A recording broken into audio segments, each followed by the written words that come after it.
Hello, my name is SAZETU. I'm a living entertainment variety podcast program. I was created and hosted by two old friends, Spencer and Zach. They talk about whatever they want. Welcome. Let's talk. We wanna welcome you to SAZETU. Let's talk. The show's alive because of SAZETU. SAZETU is brought to you by Maine Spirits. Learn more about the delicious spirits they import to the great state of Maine and the cocktails you can make with them at mainspirits.com or by downloading their app for your smartphone or visiting them on Instagram at Maine_spirits. Promotional consideration by State Theater Portland. Visit statetheaterportland.com for an up-to-date schedule of virtual events and upcoming announcements as we get closer to normalcy. And Sun Tiki Studios, a top-notch rehearsal and performance facility located on Forest Avenue in Portland, Maine. Learn more at suntikistudios.com. And welcome to Happy Hour, brought to you by Maine Spirits. Who are they? You might ask. Maine Spirits bring all the liquor into the state of Maine, so, as you might call them, Mama. So every week we try to show you how to make a delicious cocktail in the comfort of your own home and enable you, empower you to go to the store and shop with confidence, knowing that you can make several drinks with the delicious liquors that you bring home. This week will be no exception. This week we are going to continue with Cynar. What is Cynar, you might ask? Well, Cynar is an Italian bitter liqueur of the Amaro variety. It's made from 13 herbs and plants, predominant amongst which is the artichoke, which is where the name comes from. So Cynar, nice brown color, dark brown color, bittersweet flavor, not too strong, 16.5% ABV, so you can add it to a drink and it won't blow it up. Have it on its own, or with soda. That's another thing you could do with it, is make it Cynar and soda. All kinds of ways to have it.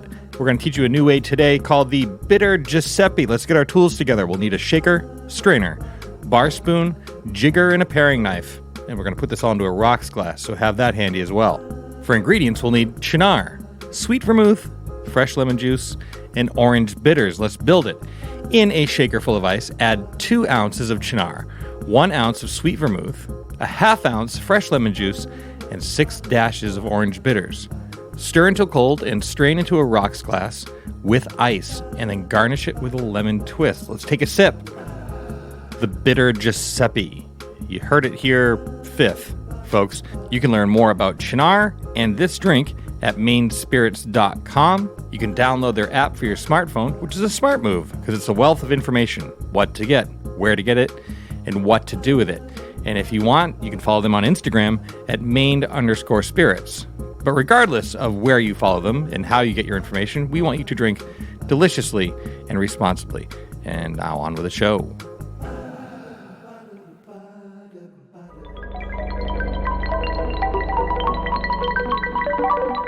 I kind of wish that we had started recording when we started talking. Yeah, we've already covered some good stuff, turns out. Well, yeah, you were saying that you watched Lady Sings the Blues. I did. 1972 Motown Productions film starring Diana Ross as Billie Holiday. And also Billy D. Williams is the co-star. Wow. And Richard Pryor is in it. Wow. Scatman Crothers shows up in it. Good film, great music, not the most accurate biopic, which I didn't realize when I was watching it last night, but after I did my obsessive follow-up reading this morning, I realized they definitely smoothed off the edges and kind of went right down the middle to compress the story into 2 hours and 20 minutes. But so are you taking issue with inaccuracies, or is it just more the liberties they took to dramatize the... Well, it's more, she died at 44, and she lived a lot of life in those 44 years. City miles, right? Yeah, exactly. Yeah. So I think that they just needed to kind of pick and choose in order to cover her whole career span and, big parts of her life. Mm-hmm. They kind of just needed to narrow it down, because telling the whole story would have probably added another 3 hours to the film. Right. Well, maybe that story will be told like in a more accurate documentary sometime soon. Well, it turns out, as I was reading this morning, it turns out Hulu is actually making, or has made, directed by Lee Daniels, a new movie called The United States versus Billie Holiday, which comes out at the end of this month. Didn't realize that until this morning. But apparently that movie focuses on a singular aspect of her life. Mm-hmm. So I would imagine they will be able to go in depth in that specific area rather than trying to tell her whole life story. Yeah.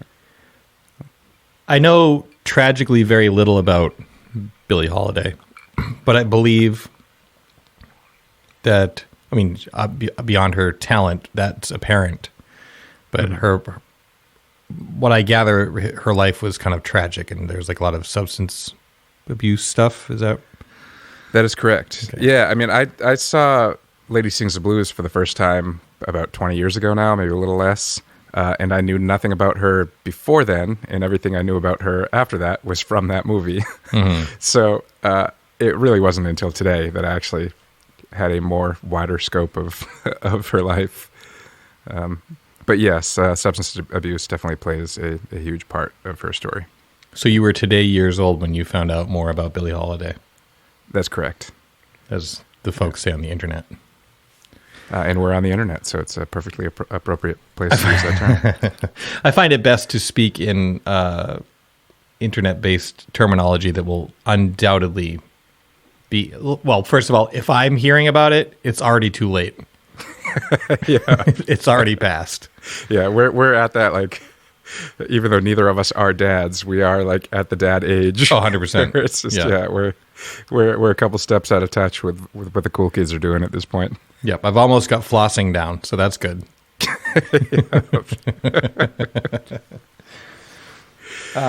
Speaking about being a couple steps out of touch. Go on. It's and also speaking about Billie Holiday, it's February, Black History Month. Yes. And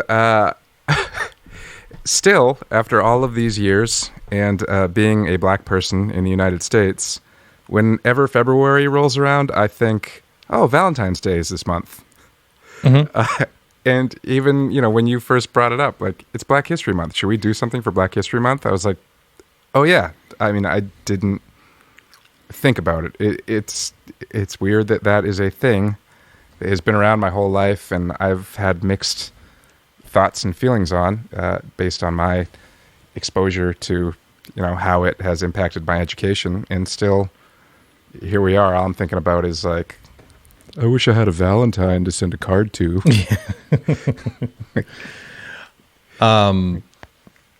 Yeah, we talked a lot about different kinds of shows that we can do because, we're an entertainment variety podcast program. So turns out. So how can we look at Black History Month, celebrate it? The different lists. I mean, this is a show we've done shows on pizza, so so we're not afraid to jump into the hard hitting issues. That's right. Like which pizza is best. That's right. So naturally, but we were talking about we do list shows and stuff like that. So we were making our lists, and I think that. Not to speak for you, but I think we kind of made our lists and realized these artists that we're mentioning would be on any list best of that we would make. That's that's exactly the case. It's one of the issues that I guess I've always had, or I shouldn't say issue, but conflicts. I guess. Calm down with the language. So harsh. But it's the fact that the focus on Black history gets compressed into a month. And the shortest month. The shortest month. The coldest month. And I'm going to follow up on this in a little bit because I learned something this morning that I never knew. Yeah, the fact that it's just sort of compressed into a month, and it's like, well, Black accomplishments are part of history. They're not like part of the history that only gets told in February. Why do we do that? Yeah, why is it treated like a sub-history? Yeah, and so when we started being like, oh, we could do best Black comedians, it's like, well, if we're doing that, aren't we compressing now? because that would mean that, okay, we're talking about Eddie Murphy and Dave Chappelle and Wanda Sykes, and these are all people that would just be on a best comedians list. Period. Like, why do we need to put that label in front of it? And it's like, yeah, it's it seems like that's a little bit of a universal issue, but it's weird that, that's the way our minds worked through this.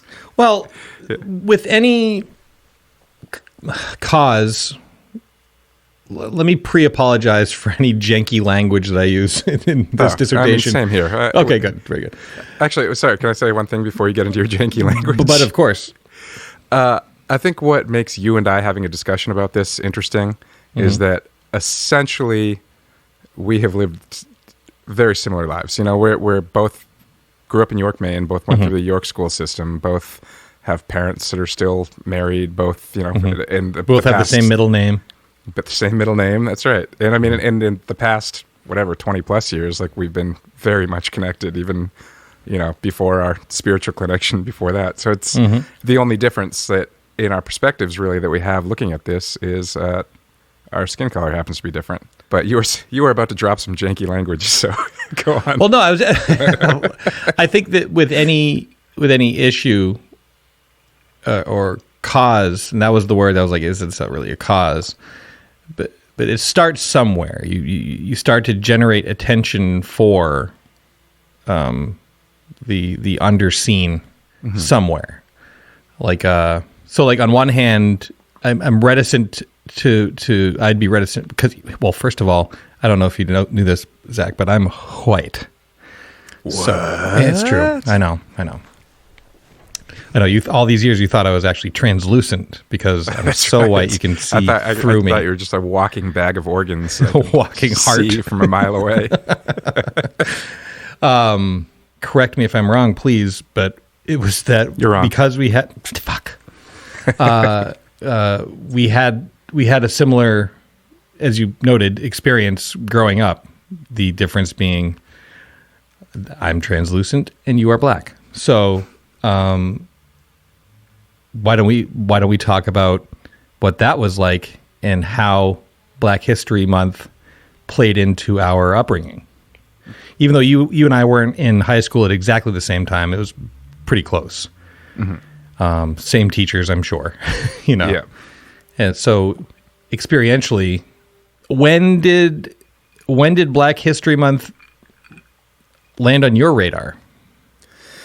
I don't remember it prior to second grade, and I can't remember if that was the first time. I mean, that was definitely the first time I learned anything to do with Black history, and I can't remember if it fell in the month of February or if I just had a teacher that was like, we're going to talk about civil rights now. But based on the way the rest of my education went, whenever Black history came into the focus, it was always because it was Black History Month.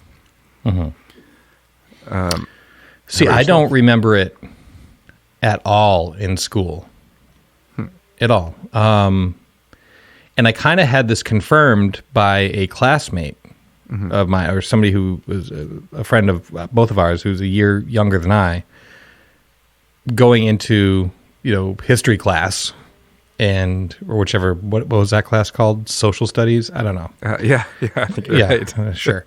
And they noticed on the calendar, like outside, hanging on the wall outside, that it was, it was the end of February, like the last day of February, and that February was Black History Month. Like they noticed it. It had not been brought up in class.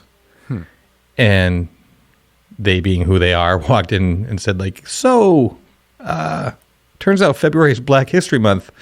I bring that up because that's something I would like to learn about. And, and was met with, So there you go. Like, and so I was like, the reason I wanted to talk to them about that ahead of the show, because I'm going to go ahead and say I'm not exactly up on white history either. I was not necessarily a great student when it came to things I wasn't interested in.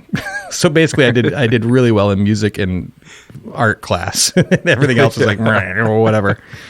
So I just wanted to make sure that, I didn't want to say I had no exposure to Black History Month in my high school or any of my schooling, if it, in fact, like, you know, they were able to say like, oh no, remember that entire like field trip we all went on? Like, oh right.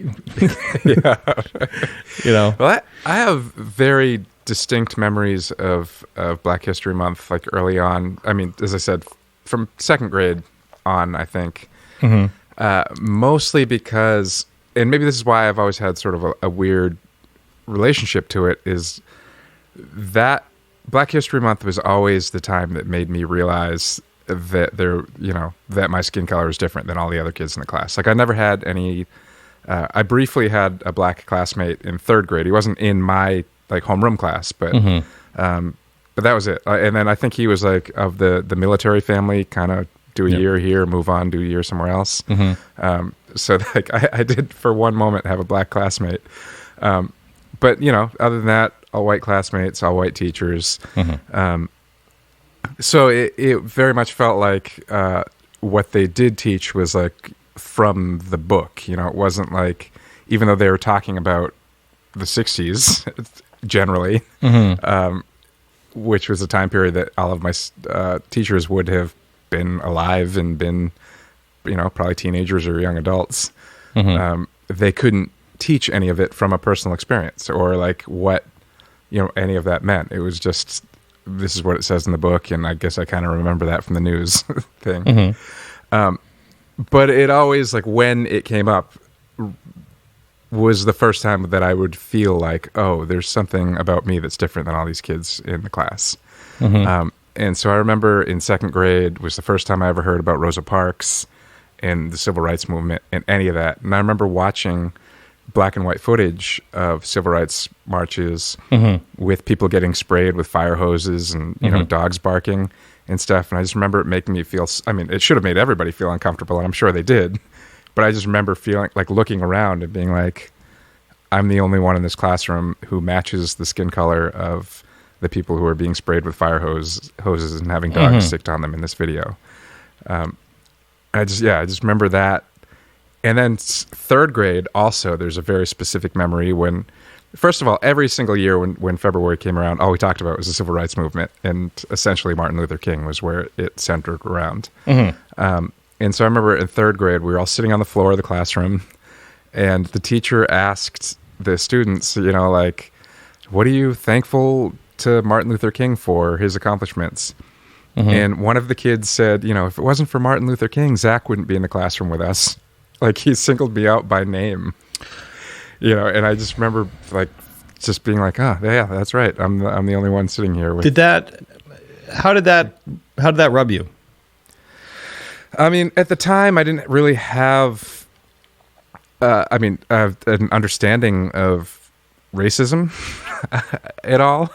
You know, I mean, when you're a kid, you're just a kid. And there were a couple moments earlier in my life where it had been, you know, people had pointed out, they're like, you know, my hair is different or whatever, or, you know, or whatever, like regular kid stuff. But it doesn't, the kind of universal racism aspect of it that you have to start talking about when you're talking about the civil rights movement, like all of that was completely foreign to me. Like I had no understanding of it. I had never thought of like anything like that before. So yeah, in that moment, I guess it was confusion. You know, it was like an acknowledgement, looking around at other kids and being like, huh, there's something that's different about me than all of them. And I was already thinking that, and this kid just dropped my name. So he confirmed what I was thinking. Yeah, I remember you and I being in a room.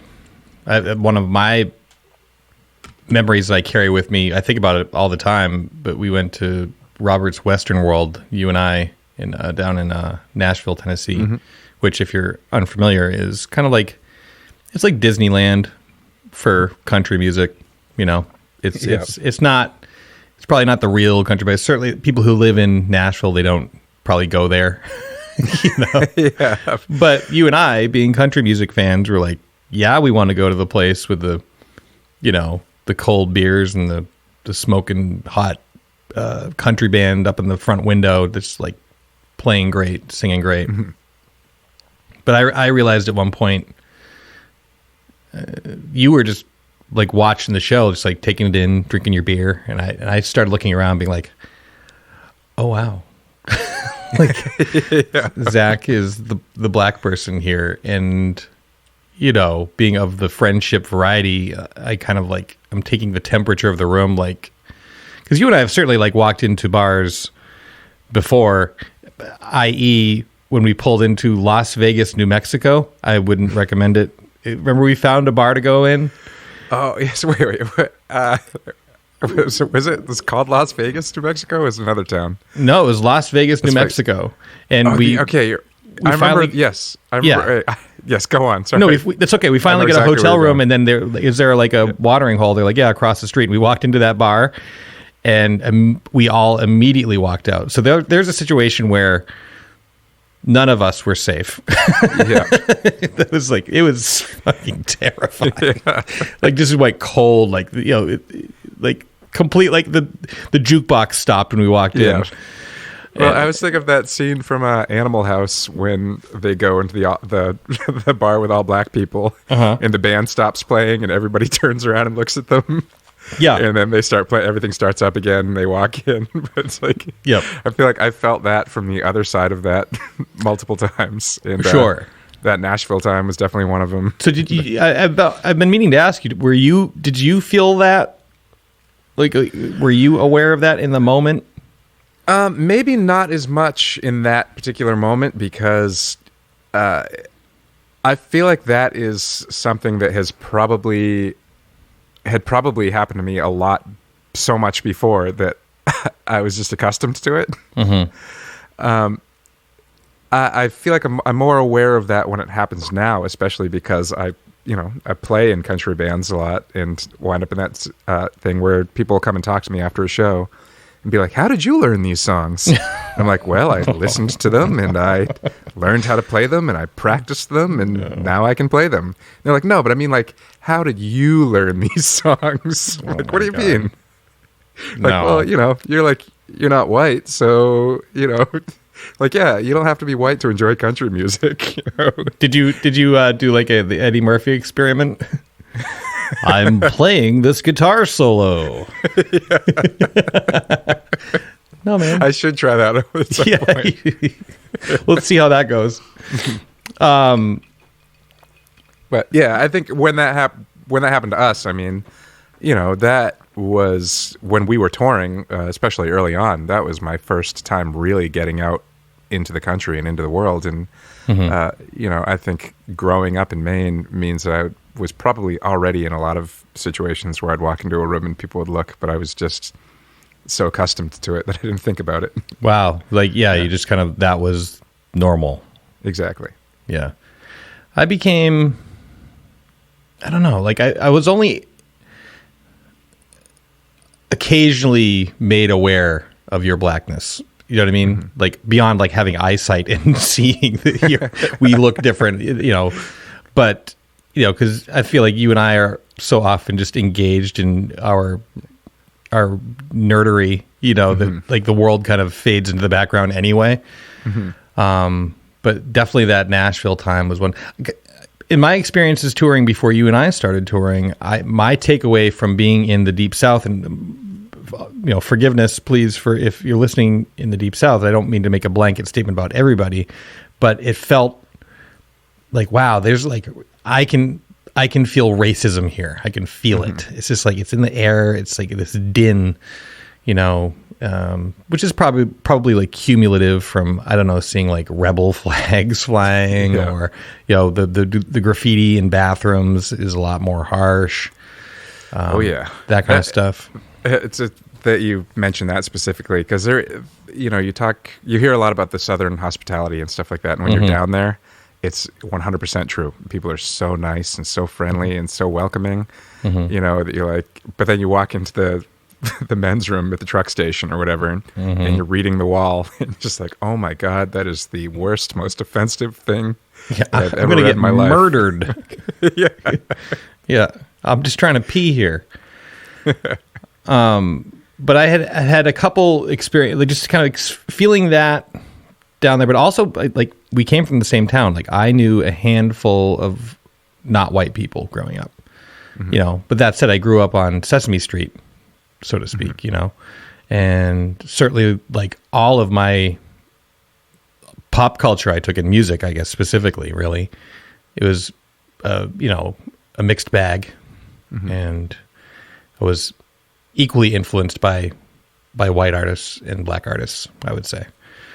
But like, there's a big difference between that kind of not willful ignorance, but just ignorance. I had no exposure to black culture to speak of any substance. So when I started traveling, these were the first times that I would see. Like, I remember distinctly the first time that I was the white guy, like I was the other, and it was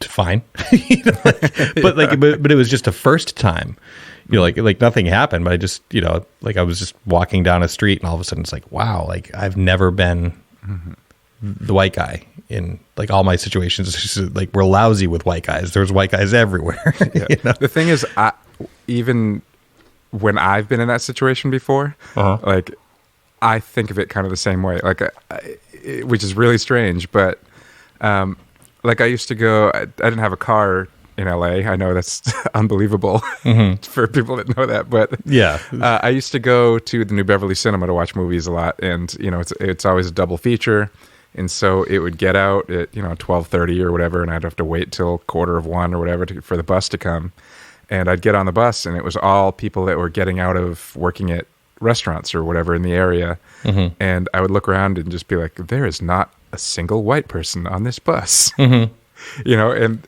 yeah, so even me having brown skin, I just have had that thing where I look around and like, this is the first time I've ever been in a place where there's no other white people around. Other white people. I guess I should point out, I am half white, but I've never thought of myself as white. Yeah. You have brown skin. Yeah, that's right. Well, and also, I mean, it's, you know, that's the way the world sees me too. Like, sure, if this was still, you know, the 1800s and, you know, I was a mixed race person, I would still be a slave, you know, I would still be seen that way. So it's not like there's any, I don't get to cash in any of the white privilege. No, So. No, not really. Right. Another moment for me down south, and kind of like, and I'm kind of like, I don't want to just go like my tour memories, you know, Black History Month edition. That's what we have, though. You know, it's true. That's my life. Yeah. That's all I have is my experience. But I remember going. There's a place in Charleston, South Carolina called the Music Farm, or there used to be. It was a great venue, and they would always send you to. Oh, you got to go to this restaurant. It's my first experience having soul food, and I walked in, and there's all the like bunch of pictures on the wall, like all the greatest hits of Christianity, right? You know, all the big names, and they're all black, and I had this just immediate like, oh, you know, and I went back to my unbeknownst to my mom, my grandmother used to drag me to church when I would sleep over at her house. I just remember the church in her town, and there's this big, like, horrifying, you know, drawing of Jesus with, you know, blonde hair or white skin, red hair, you know, like I basically like Irish Jesus, you know. Yeah. And in that moment, in that soul food cafe, I was just like, oh, like people are seeing God in their own image. Like, I don't know. It's just like I just had never been exposed to that before. And I don't know, just gets the wheels turning. And in my education in New York, I do not remember Black History Month. I don't remember it coming up. And aside from having some really like open-minded teachers who would of their own volition, but it wasn't like a lesson plan. Yeah. And see, I'm wondering if it impacted on me more just because it made me identify with my blackness. And maybe for you, it was just like another history lesson. Well, I'm wondering if this is where the 6 years of progress came into play, because that's the span between us, right? 5 years? Yeah. 5 years, I think, yeah. Yeah, so maybe when I came through second grade, it wasn't in place, and by the time you came through, maybe some things were put in place. And I remember learning about, Rosa Parks as well, obviously Martin Luther King. But it was all from the standpoint of, the civil rights movement, and he was a hero, and he was shot. But my takeaway, my Black history learning has happened of my own volition in my adult life. Like that time when we were down in Memphis, and we took the time to go to both the Stax Museum, and we also went to the Civil Rights Museum, which takes place at the very hotel where Dr. King was murdered. Yeah, it's the Lorraine Hotel in That's Memphis, and they have maintained the exterior to look exactly as it did on the day, and exactly, the cars are still parked in the same spot. Exactly, and the room that he was staying in is also preserved. Yes, but then they've built the civil rights, like a walk-through civil rights history in the building. And that was a special day, but it was also really chilling. Like standing, because you walk through, there's a whole part that they've built, like a museum attachment to this. It's now it's almost like a national park. It's a historic site, and you go through. There's a part where they route you through a city bus, and if you sit down, the driver yells at you to get up, and it's just like, no, that doesn't. Yeah, that doesn't feel good. I don't like that at all. And just lots of sobering information. And I guess where I'm going with all that, my meandering storytelling, is that Dr. King was not portrayed in my teaching in school, the teaching I received, as an enemy of the state who was harassed by government agencies, and that wasn't because I don't think that kind of teaching's easy for white people. So they're like, oh no, it's like the the depictions of Thanksgiving. It's like the Native Americans here's some corn, oh, come stay for dinner. That's not what happened. It makes us uncomfortable. So it's just easy. Talk about this part. It's easier for Mr. Henderson to talk about. I mean, even as you said, all we got was he's the I have a dream guy. We didn't get beyond that, even his anti-war messages or his, economic imbalance, his whole thing about that messaging, which is actually really what he was starting to focus on almost a little bit more before he got assassinated. It's when his message became, the economic message and the anti-war message. Again, things we're still talking about now. Exactly. Yeah. Also, so I remember 6th grade was a pivotal Black History Month year as well, because that coincided with the release of Spike Lee's Malcolm X movie. Oh, and yes. Somehow, which I still can't explain for a biopic about a controversial civil rights leader, somehow the branding for that movie was like Batman, the X was everywhere. Oh yeah. People wearing it on hats and t-shirts, and it was huge. All that. It's the only Spike Lee movie I can think of that has had that kind of branding around it too. But because it was so in the pop culture mainstream, we actually had to kind of talk about Malcolm X, even though we didn't watch the movie in class or anything like that. But that also was the first year that I recall having a specifically cool English teacher or literature teacher, whatever you called them in 6th grade. I don't know if do you remember Miss Kamoli? Would she have been there? I do, yeah. Yep. Okay, because I remember her being kind of a young, hip teacher, but she was the one that made Shakespeare this seems cool. I want to read more about this. It's funny that you bring her up, because she was one of the teachers. I remember very specifically, I was on an Odyssey of the Mind team, and she was one of my coaches. But we would also play games together, as a group, and as it was kind of like a little family, And I just remember that was the year that Jesse Jackson was running against. Wouldn't that have been the year that Bush ran too? Yeah, Bush Dukakis. Yeah. So it was 88. That sounds about right. Yeah. So yeah, she was a 6th grade teacher even then. But yeah, I just remember she was all about she hipped me to a lot of she's one of the only teachers that would talk to me about racial issues. Yeah. Yeah, I mean, that particular year stands out to me as I actually learned a lot more outside of the narrow scope that had been taught to me before or after that. And it was still very much centered on the civil rights movement, but she just gave it a lot more context. And then I think also the fact that year happened to coincide with the Malcolm X movie being out. And also it was shortly after Rodney King, and Spike Lee had worked the footage of Rodney King into the beginning of that movie to sort of show how, what Malcolm X stood for was still relevant. How far we haven't come. How far we haven't come and still haven't come. Yep.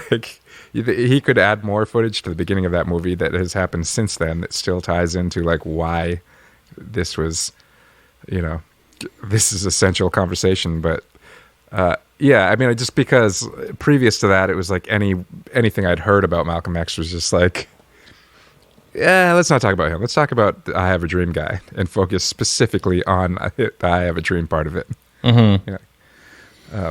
Yeah, aside from rogue teachers who would acknowledge it, I don't remember my education on matters of blackness.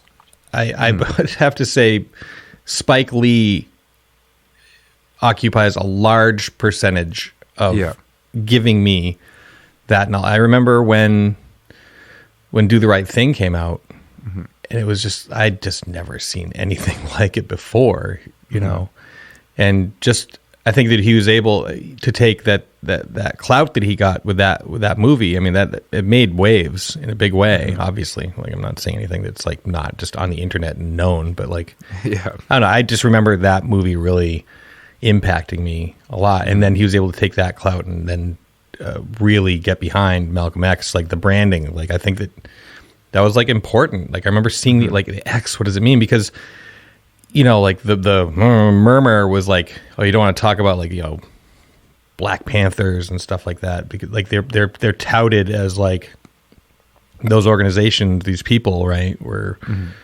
it was almost that's not American, that kind of white people shit, But to have it portrayed, the stories portrayed no, here, this is what it was.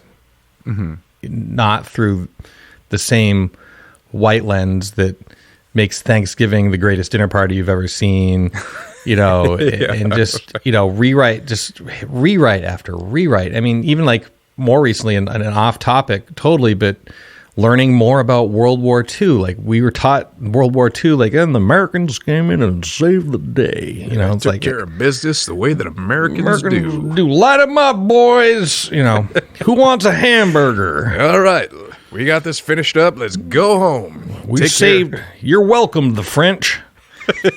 Thanks for the statue. But in reality, we actually waited a long time to enter the arena, and then the way that we entered the arena in World War II was the Pacific Front in World War II was I mean, with the full recognition that yes, there was an attack on Pearl Harbor, but then, I mean, talk about kicking people when they're down. They already the Japanese already surrendered, and then we're oh cool. Anyway, nuclear bombs. I didn't know that. I mean, I don't know why I just laughed at that, because it's a tragedy. It's because it's so fucking absurd.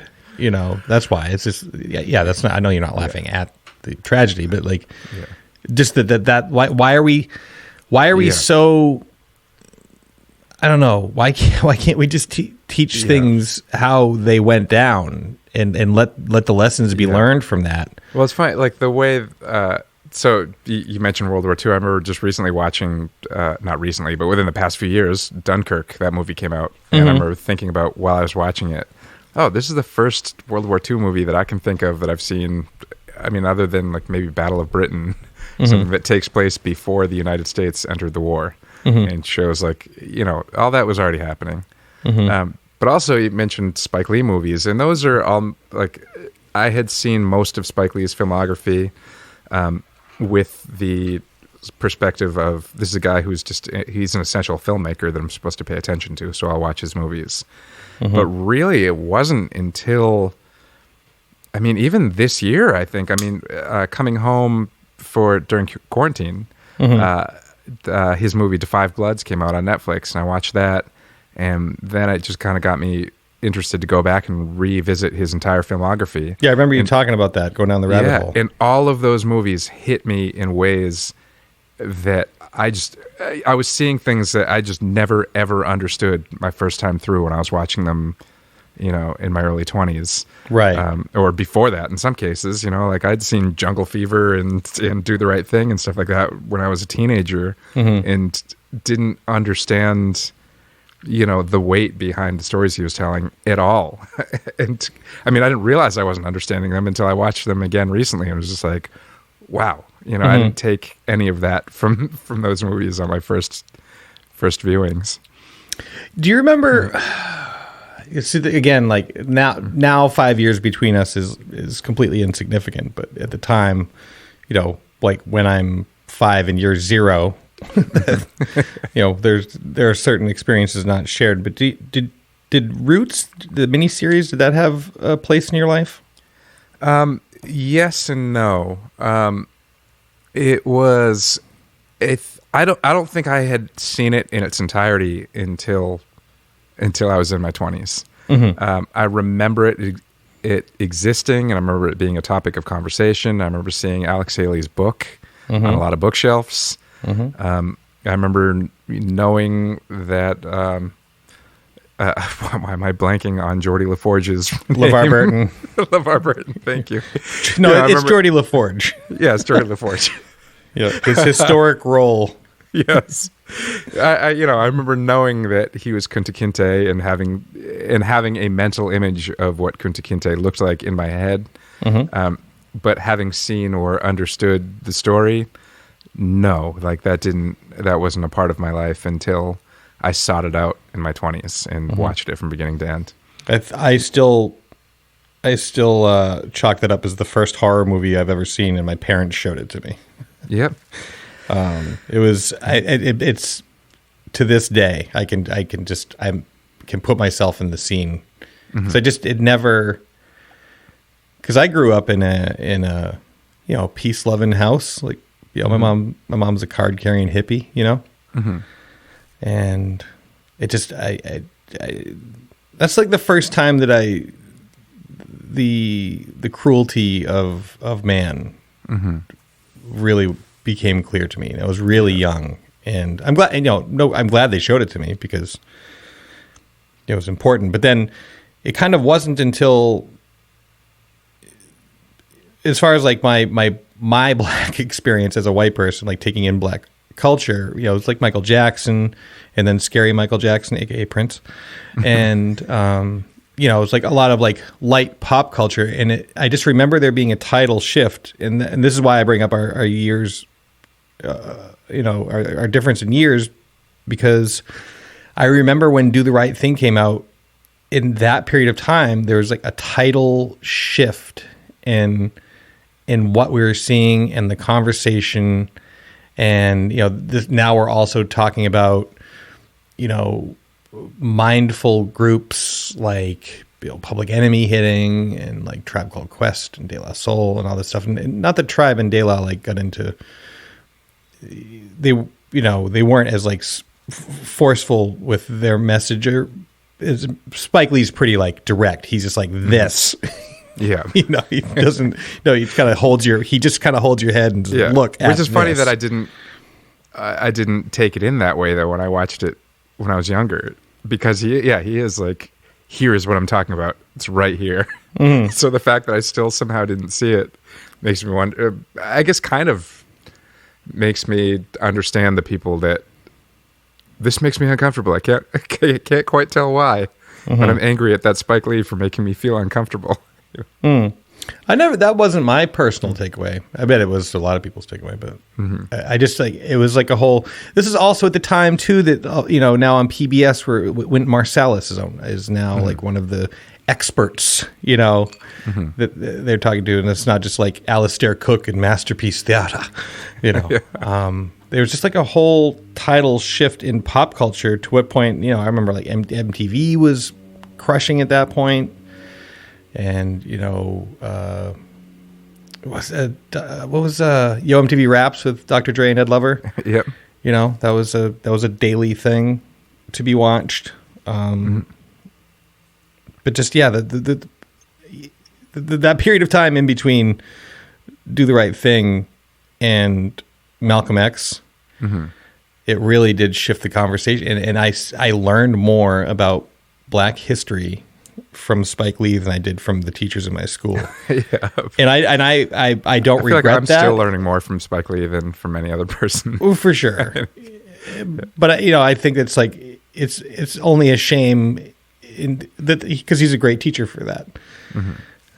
But like, why wasn't that in my history class, which I undoubtedly wouldn't have paid attention to anyway because I was such a shit student. Yeah. Well, that was actually, there's a couple things I want to go back to, but the first, what you just said made me think of the first time I saw 12 Years a Slave, which is actually the only time I've seen it because I have not been able to bring myself to put myself in the headspace to watch it again. But over the end credits, when it says, based on the book written by, and I remember just like having watched that movie and then reading the credits and seeing that, I was like, wait a minute, there was a book written by like a firsthand experience, book written by a former slave about what it was like to be a slave, and that wasn't something that we had to read in school. That's something that I'm finding out exists from the end credits of a movie. But To Kill a Mockingbird and Huckleberry Finn and Tom Sawyer, it's through the no shade to Mark Twain, he's an awesome writer. But there was a first-hand experience novel written by a person that went through this, and I didn't find out about it until I was watching a movie about it. I was like, they should have this should have been the thing that we read, in school to get an understanding of this. Yeah. But also, you were talking about the first time you saw Roots, and yes, my closest thing to relate to that is, for some strange reason, one of the first rated R movies I ever saw, and definitely the first war movie I ever saw. Showgirls. Yes, Showgirls. That was the one. I learned so much from that movie. I bet you did. But Glory. Yes. And I didn't make the distinction like that story was about the first Black regiment in the Civil War. Like, I just was like, oh, this is a war movie, and this is what war movies are like. Even that scene where Denzel's getting whipped, which is so impossibly hard to watch. Like, I just didn't. I was like, oh, this is what rated R movies are like, or this is what war movies are like, because it was my first one. Right. Yeah, you weren't taking in context of, yeah. Gotcha. Which is funny because now, like, that's a movie that I'm actually overdue to go back and revisit. Same. But, Matthew Broderick is in that as well, I believe. That's right. And that's the thing. It's like, so now I understand the historical context of it as being about the first Black regiment, but also the Hollywood aspect of it being presented from the perspective of the white characters primarily, being Matthew Broderick and Cary Elwes. It's one of those like ones where we're going to tell a Black story, but we're still going to put two white dudes in the middle of it, so, to take you through the ride. Yes, agreed. And then also simultaneously, it was a moving, like, I remember, like, that's the era I think about, like, in my brain, Spike Lee ushered it in, for me anyway, right? And I'm sure for millions of people, but then also, like, you're talking about Glory, I think The Color Purple was, and all these things were, like, they were watched. They were to be watched. They were, they were brought home rentals from the video store. And even though I smell what you're stepping in there, which is like, why were these stories not told from the perspective of, the people who experienced the story? And actually, I mean, Glory, I does to an extent, actually, is like it still has the white savior aspect to it. But I mean, they've also got Denzel Washington and Morgan Freeman leading up their black cast. So, it does. It's not as guilty as lots of other movies of the time and even of now are, as far as the white savior aspect of it goes. What are some examples of white saviorism So that we probably fully at the time were like, I love this movie, but now the ultimate example white savior movie also happens to be one of my favorite movies of all time. Wow, this is juicy. Indiana Jones, Temple of Doom. There is an Indian village that has been stricken with drought. Their sacred stone has been stolen. All of their kids have been stolen from them. Like everything is as miserable as can possibly be. And then one day, a white dude literally falls from the sky. He literally falls from the sky. It comes in a raft, and they're like, "You must be here to save us." He's like, "Well, I'm not, but what's your deal? I can save you." And so he does. The whole adventure is Indy going to recover the Shankara stones and also free the children. And he brings them back. And the scene where he comes back to the village, the crops are growing, the grass is green, everybody's happy.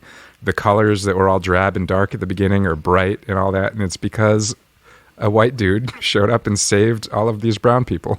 Yeah, it's like when I come down to your house and I visit you, and I leave, and all your plants look like they've been watered. Exactly. Yeah. My dirty clothes are all of a sudden shiny and bright. You open up the fridge, it's like, wow. And that's it. I didn't bring anything with me. It's just this is what happens. Somehow my bologna and white bread turned into steaks and handmade rolls. Yep. Water into wine. The whole. So there's actually a couple things that I want to revisit from earlier in this conversation. Ooh. So basically, are you going to quiz me right now? No, I'm not going to quiz you. I told you, I'm a terrible stay student. Stay sharp, because you never know when that pop quiz is coming. I'm ready. So I, in addition to my Billie Holiday reading this morning, I did some reading about Black History Month, and as I usually do, and for my extensive research for these shows, I put in a good hard 10 minutes of Google searches. Yep. And I toilet learned research. Yeah, exactly. Morning dump and education coincide. Morning dump is probably the grossest thing that's ever been said on this show. Yeah. In fact, I think you should beep that out because it's so gross. Absolutely not. Yeah. SAZETU, we've gone too far. I've heard worse. You were saying morning dump? I can't believe dump wasn't on our list of annoying words anyway. But I gotta take a dump. It's like, gross. How lowbrow. How did nobody put that on the list? I was taking a dump. I was dumping.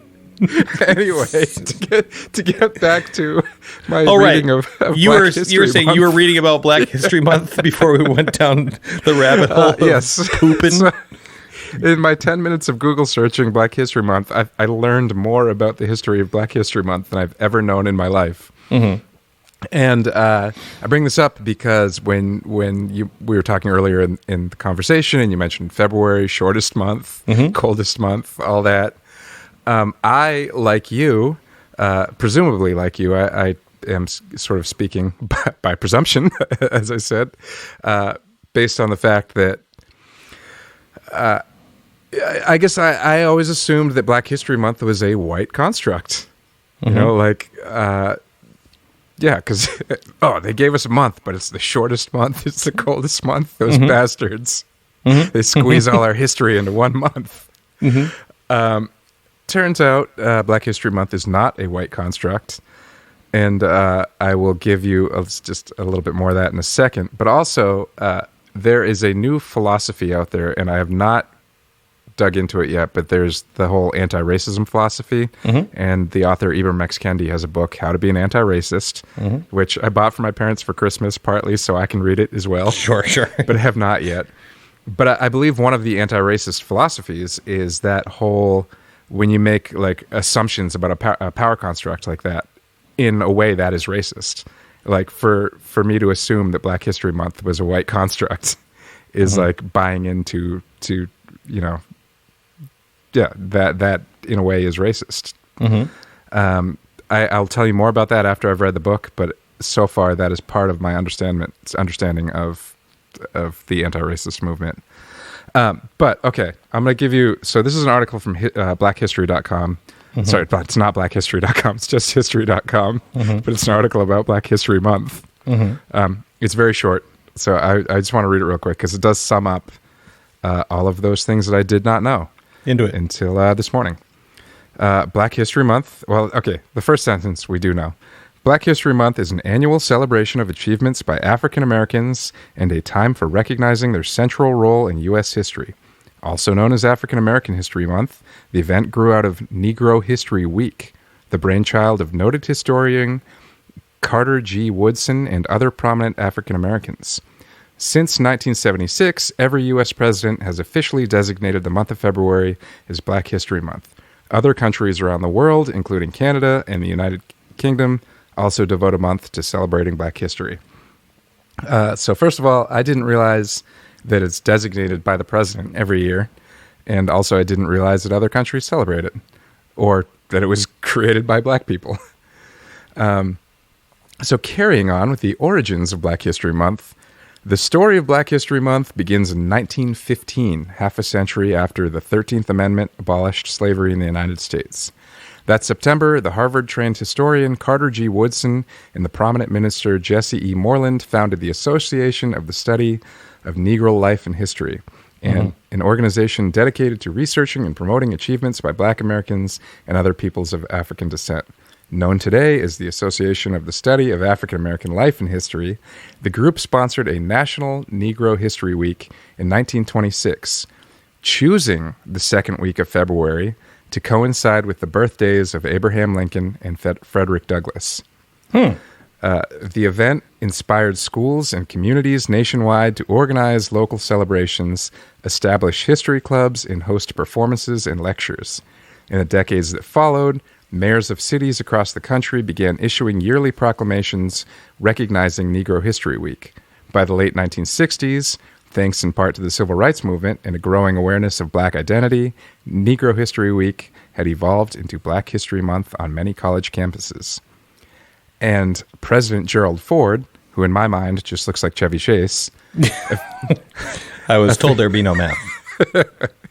President Gerald Ford officially recognized Black History Month in 1976, calling upon the public to seize the opportunity to honor the too often neglected accomplishments of Black Americans in every area of endeavor throughout our history. So that also kind of speaks to the 5-year gap in our educations if it only became a thing nationally in 1976. That's the year I was born. So it does kind of make sense that perhaps, in that 5-year time period, it became a thing that, and as I said earlier, it did kind of feel like a thing that, other than with the exception of 6th grade, the teachers were just like, I guess this is a thing that we got to teach this month. Yeah. I mean, the vibe I got from talking to our friend was that when presented with why are we not learning about this, it was met with, discomfort. Now, I don't want to presume why that person was uncomfortable. Maybe because the topic makes them uncomfortable. Maybe because they don't believe in teaching it in the school, or maybe because they wanted to and they tried to fight for it in the top down, said like, nah, we can't know.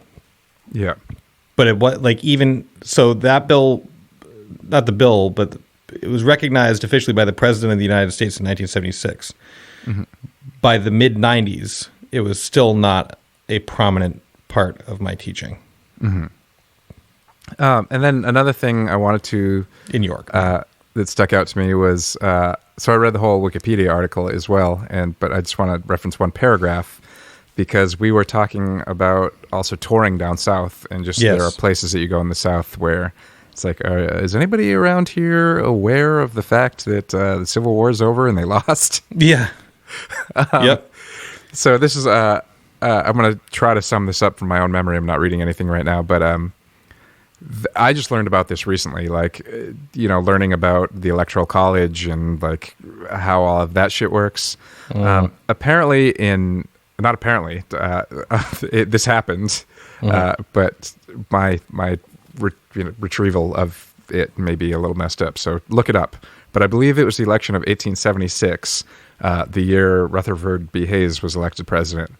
Basically, after the election, there was like there was something messed up with it. Like basically the swing states in that election, they sent forward 2 sets of electors for each side. And so they were like, well, who won though? Because now we have an equal amount of electors. And apparently Grant's administration was super shitty. Another thing I didn't realize, apparently he was a shitty president, even though he was like a renowned general. And so there's a bunch of fucked up stuff that happened in his administration, but this was the election coming out of that. And they were like, we need to know who won. And you guys have sent us multiple groups of electors. And so at that point, that was when like the more liberal philosophy was on the Republican side. But basically the southern states were like, after like a congressional inquiry and all this, were basically just like, all right, we'll let your candidate win. But here's the deal. You need to pull all of your troops out of the South, because basically there was that whole Reconstruction period in the South after the Civil War, and the North had troops down there and, all this stuff. But they're like, okay, you can have the presidency, but like, this shit has to stop. And they were like, okay, deal. And by them taking all of the troops away and ending Southern Reconstruction, basically the South just went back to, starting to yeah, maybe not quite hating, but, revisionist history is like one of the few cases where the loser gets to write the history books. Oh, do you mean like when, if you haven't traveled down south, this happens, like they have Civil War reenactments, like dinner theater kind of stuff, and like the South gets to win. It's like, okay. But I found in the Wikipedia article this one paragraph about throughout the 1930s, Negro History Week countered the growing myth of the South's lost cause, as epitomized in both the novel and the movie Gone with the Wind. The myth that argued that slaves had been well treated and that the Civil War was actually the war of Northern aggression, and that blacks had been better off under slavery. And there's a quote from the guy who started it here, and it says, when you control a man's thinking, you do not have to worry about his actions, which is what Woodson wrote in his book, The Miseducation of the American Negro. You do not have to tell him not to stand here or go yonder. He will find his proper place and will stay in it. And the reason I thought that quote was also important was the fact that I just assumed that Black History Month was a white construct. Is me like buying into that thinking, that narrative of, I don't know. I don't know that I had thought that it was necessarily a white construct. I don't know what I thought about that. So, I don't know. In the interest of not knowing, I'm just going to shut the fuck up. Well, I know as of this morning. I did not know before that, and I just assumed that shortest month, coldest month. Somebody must have like made a concession and been like, "Here you go." I think that's like an easy, that's an easy thing to. It's an easy conclusion to jump to because of all of the other things, that cumulatively make up, just like the historical retelling of things, and I think also like white people, in dealing with our history, have a tendency to pay tribute in very strange ways. Good talk. We fixed it. Yeah. Next problem. What's up now? Hunger. Okie dokie. I got it. We'll have that finished by next week. Zach will set out on a tireless 10-minute Wikipedia search before next week's episode while he's taking a dump, and we'll solve world disgusting hunger. All right. Well, thanks for as always for joining us on the show, And Zach, thank you for talking about this stuff. Thank you for talking about it with me. Well, yeah, Spencer. you're my friend. I love you. And I you. SAZETU is brought to you by Maine Spirits. Learn more about the spirits they bring into the state of Maine at mainspirits.com and what to do with them by downloading their app for your smartphone or visit them on Instagram at Maine_spirits. Promotional consideration provided by State Theater Portland. Learn more at statetheaterportland.com and Sun Tiki Studios. Learn more at suntikistudios.com.